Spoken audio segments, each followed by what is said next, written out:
자, 교재는 110페이지 7번입니다. 자, 7번. 다음 중 옳지 않은 것은 했어요. 자, 1번. 교차로에 먼저 진입한 운전자가 있다는 거죠. 그쵸? 먼저 진입을 했습니다. 자, 그랬다면 특별한 사정이 없는 이상 다른 차량이 자신의 속도보다 빠른 속도로 진입해서 충격할지도 모른다는 것까지 얘기하면서 주의할 의무는 없겠죠. 그쵸? 신뢰의 원칙을 얘기하고 있는 겁니다. 자, 2번. 의사가 특정 진료 방법을 선택을 해서 진료했어요. 자, 그리고 이 진료 방법에 있어서 특별한 이러한 이상한 합리성이 결여되었다고 볼 만한 사정이 없다면 결과만을 놓고 이 방법이 잘 됐니 못 됐니 라고 하는 것을 판단할 수는 없다는 것입니다. 맞는 말입니다. 자, 3번. 두 번째의 혈액봉지를 의사 대신에 간호사가 교체를 해주기로 하는 병원에 오래된 관행이 존재해 왔어요. 자, 간호사가 당해 환자에게 수혈할 혈액을 잘못 수혈을 해서 환자가 사망했다면 당연히 이 간호사는 직접 자기가 주사를 놓았기 때문에 이 잘못 수혈했다는 부분에 대해서 간호사는 당연히 과실 책임을 져야만 됩니다. 자, 문제는 이 상관이죠, 상관. 상관인 의사도 환자의 사망에 대해서 과실 책임을 지어야 할까? 집니까, 안 집니까? 과실 책임을 져야 안 져요? 과실 책임을 지죠. 진다. 왜 질까요? 왜 져요? 간호사는 당연히 수혈을 잘못했다 했기 때문에 간호사는 과실 책임을 지는 건 맞는데 의사가 왜 지냐고. 자기가 주사도 안 넣는데. 이 의사는 간호사를 신뢰하면 안 되죠. 신뢰하면 안 돼요. 신뢰하지만 안 되는데 신뢰했기 때문에 그 자체에 과실이 있다는 거야. 그렇죠? 그래서 이때 과실은 선임 감독성의 과실을 말하고 있는 겁니다. 그래서 신뢰의 원칙이 적용되지 않는데 신뢰를 했기 때문에 당연히 그 부분에 과실 책임을 진다 해야 돼요. 지지 않는다 X. 답은 3번입니다. 4번 가볼까요? 야간 당직 간호사가 있어요. 근데 의사에게 제대로 보고하지 않았고 제대로 보고하지 않았기 때문에 당직 의사는 환자에게 어떤 사태가 발생했는지를 의사는 모른단 말이에요. 그래서 결국 의사는 몰랐기 때문에 조치를 취하지 않았고 결국 환자는 사망하게 됩니다. 자, 여기서 마지막 줄 당직 의사에게 업무상 과실 책임을 인정할 수가 있을까? 자, 3번에서는 의사가 상위자고 간호사가 하위자니까 의사는 당연히 간호사를 신뢰하면 안 된다 했어요. 4번도 의사와 간호사 사이잖아요. 근데 이건 왜 신뢰의 원칙 이런 부분이 적용되지 않을까? 왜 그럴까요? 그게 바로 여기 있는 거예요. 야간 당직 운영 체계에 있다는 거예요. 그쵸? 우리가 경찰 근무할 때도 주간 근무자 다르고 야간 근무자 다르죠. 그쵸? 야간은 주간과는 달리 최소의 인원을 가지고 야간 운영을 꾸려간단 말이에요. 병원도 똑같단 말이에요. 병원도. 그래서 간호사도 충분하지 않고 의사도 충분하지 않아요. 소수 인원 가지고 야간 운영을 꾸려간단 말이에요. 그렇기 때문에 이 보고 체계가 완전히 달라요. 완전히 다르다. 그래서 어떤 일이 발생했을 때는 반드시 간호사는 의사에게 반드시 보고하게끔 돼 있단 말이에요. 근데 그걸 보고도 하지 못했기 때문에 당연히 의사는 환자에게 어떤 상황이 발생했는지를 모른단 말이에요. 그쵸? 그렇기 때문에 이 경우에 있어서는 이 야간 당직 운영 체계라는 이런 부분 때문에 이때 환자가 사망했다 하더라도 그건 간호사의 잘못이기 때문에 간호사만 책임지는 것이지 의사에게는 업무상 과실 책임을 지지 않는다는 것입니다. 그래서 이것은 맞는 말입니다. 그래서 여기서 중요한 말은 요 빨간색 밑줄 긋던 요 부분이 좀 중요한 거예요. 요 부분 때문에 의사는 과실 책임을 지지 않는다는 것입니다. 자, 8번 가볼게요. 자, 주관적 정당한 요소 하면 어떤 걸 얘기하고 있는 거예요? 밑에 1, 2, 3, 4가. 이게 바로 이제 우연방위를 얘기하고 있는 거예요. 우연방위. 그 사례가 바로 밑에 4번에 나와 있어요. 4번 볼게요.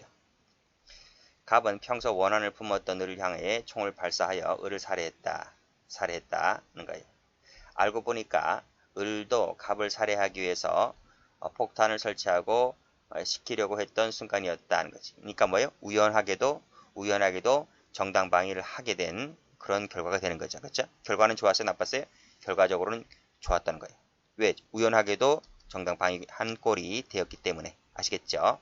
자, 그랬을 때, 자, 1번을 보시게 되면 순수 결과 반가치론이 뭐예요?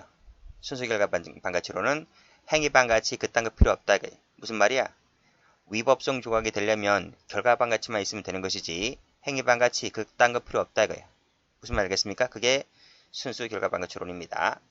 자, 이 순수 결과 반가치론에 따랐을 때는 결과가 좋았잖아요. 그렇죠? 결과가 좋았단 말이에요. 왜? 우연하게도 정당 방위를 한 곳이 되는 거니까. 따라서 이때는 주관적 정당화 요소, 주관적 정당화 요소 이게 바로 뭐예요? 정당 방위 의사지. 정당 방위 의사. 정당 방위를 하겠다는 이 의사가 없다 하더라도 결과만 좋으면 당연히 위법성이 조각될 수가 있는 것이다. 이런 말이. 근데 조각될 수 없다 했으니까 틀렸네요. X. 자, 필요설이 뭐예요? 필요설이. 필요설이 어떤 게 있었어요? 그러니까 보세요. 여기서 순수 결과 반가치론은 뭐예요? 행위 반가치 그딴 거 필요 없고 결과만 가치에 반하면 된다는 거지. 그러니까 여기 보시게 되면 여기 보시면 이건 뭐예요? 정당 방위 의사 분료설인 거지. 분료설이 바로 뭐예요? 순수 결과 반가치론이 되는 것이고 필요설은 뭐가 있어요? 필요설은 두 가지가 있지. 그게 바로 행위 반가치론. 행위 반가치론자들이 주장하는 1번의 반대죠. 1번의 반대. 정확히 말씀드리면 이론적, 인적 불법론. 다시 말해서 행위 반가치론자. 그 다음에 오늘날의 다수설에 해당되는 블룸비스범설.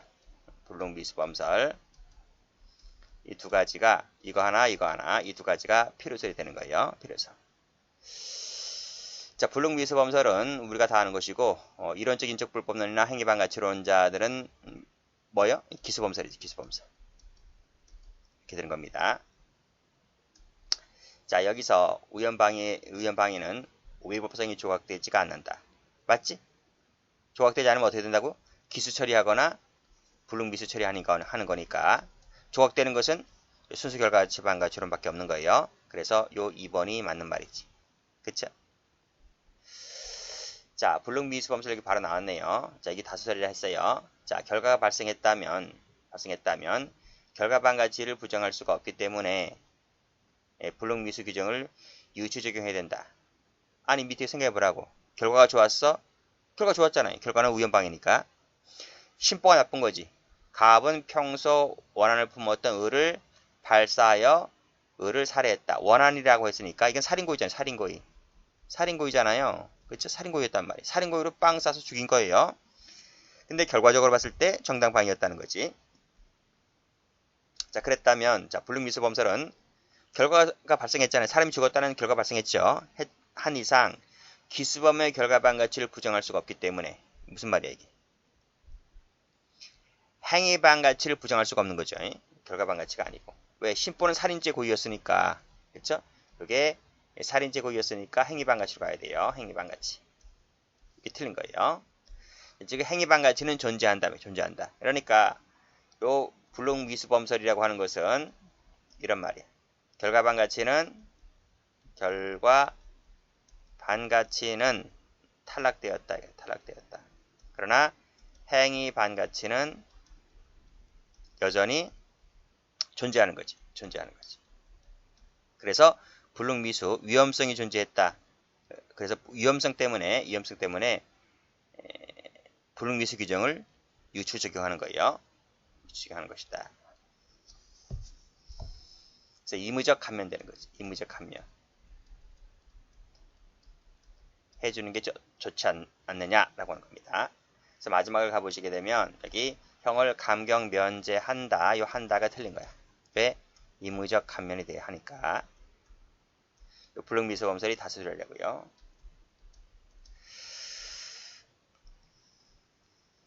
답은 2번입니다. 자, 10번. 혹시나 요 주관적 정당이어서 우연방위 쪽 설명을 조금 더 듣고 싶다면 그 총론 강의 있어요. 유튜브에 올려져 있는 기본 강의 총론 강의에서 위법성 조각사유 찾아서 들어보시면 괜찮을 것 거예요. 9번 가볼게요. 옳지 않은 것을 골라라. 자, 심신장애 유무 및 정도 판단은 사실적 판단이 아니라 법률적 판단이죠. 왜 누가 판단하는 거니까? 법관이 판단하는 거니까 법률적 판단입니다. 법관은 전문 감정인의 의견이 기속당하지 않아요. 자, 2번. 사물 변별 능력, 의사결정 능력은 기억 능력과 반드시 일치하는 개념이 아니죠. 동그라미. 자, 편집형 정신분열증 환자 상실 상태에 있었다는 감정인의 의견을 배척하고 법원 스스로가 심신미약으로 인정할 수도 있는 거죠. 왜 기속당하지 않기 때문에 그래요.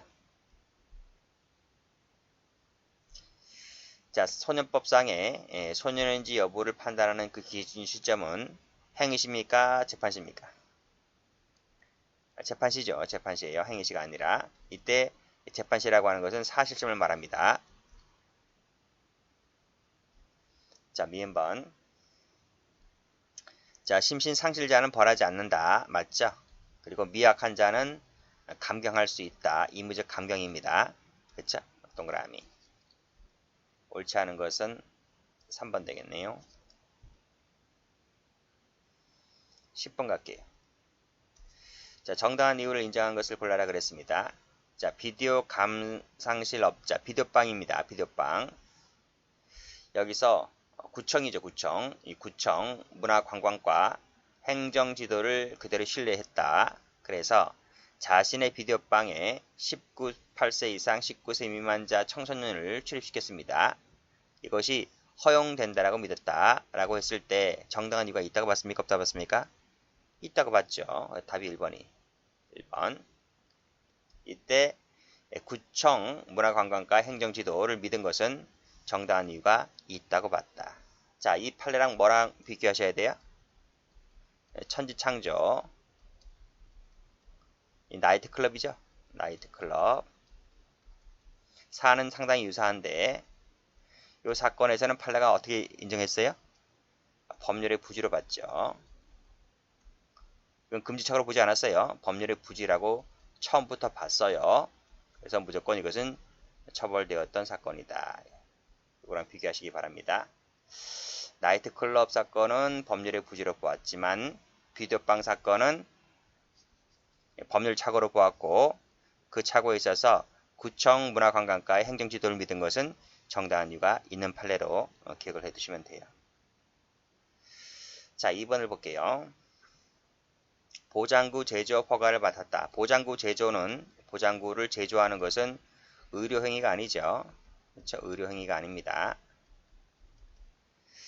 자, 이 제조하는 자가, 업자가 별도의 허가를 받지 않고 정형외과 의료도구인 다리교정기 장치를 제조했다는 거예요. 이것은 뭐예요?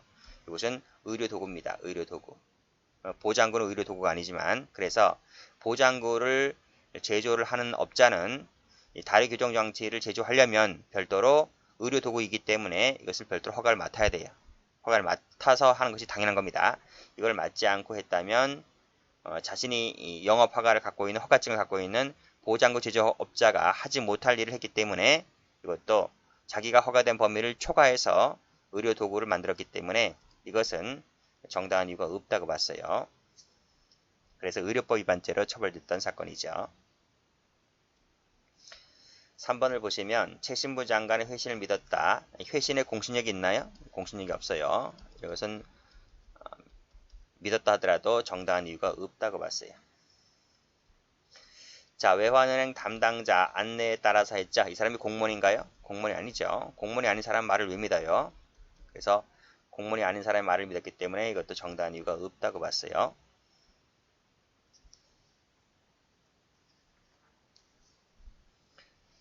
자, 11번. 예비임무 처벌 규정이 있는 것은 그랬습니다. 추행죄 있어 없어요?